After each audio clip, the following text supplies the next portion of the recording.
नमस्ते प्रणाम, हम बारे हम सबके छोट भाई प्रकाश कुमार ओझा और फिर से हमारे वीडियो में आप सबके स्वागत बा। और अरविंद अकेला कल्लू के फिर एक नया गाना आ चुकल बा, जौन गाना के नाम बा कमर गोल वाली चाहिए।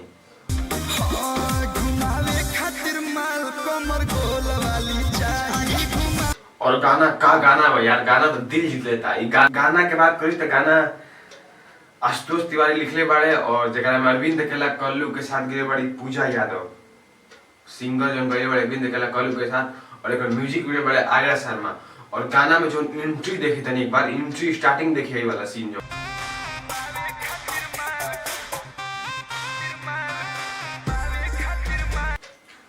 और ये गाना YouTube पर 27 नंबर में म्यूजिक सेक्शन में ट्रेंड करता।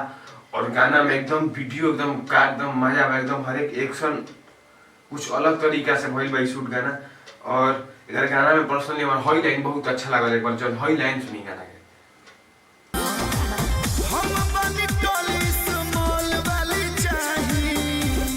और गाना बहुत अच्छा बा। और गाना में आई मिल के हम गाना स्टार्ट कर दनी। गाना इला सारे काम हम भोजपुरी से यूट्यूब चैनल जगह सारे काम हम भोजपुरी से गाना इलबा। और आई गाना मिल के स्टार्ट करते हैं, एक बार गाना सुन लो मिल के। चलिए स्टार्ट करते हैं।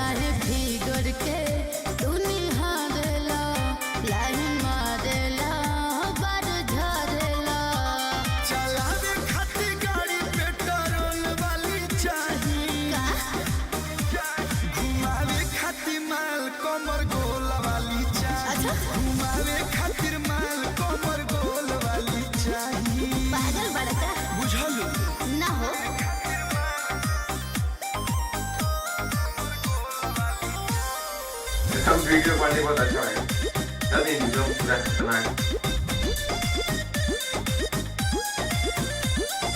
चलिए बात करी गाना के नंबर के, तो गाना के नंबर हम 10 में से 10 दे, पूरा दिल से गाना के असली बहुत अच्छा लागल।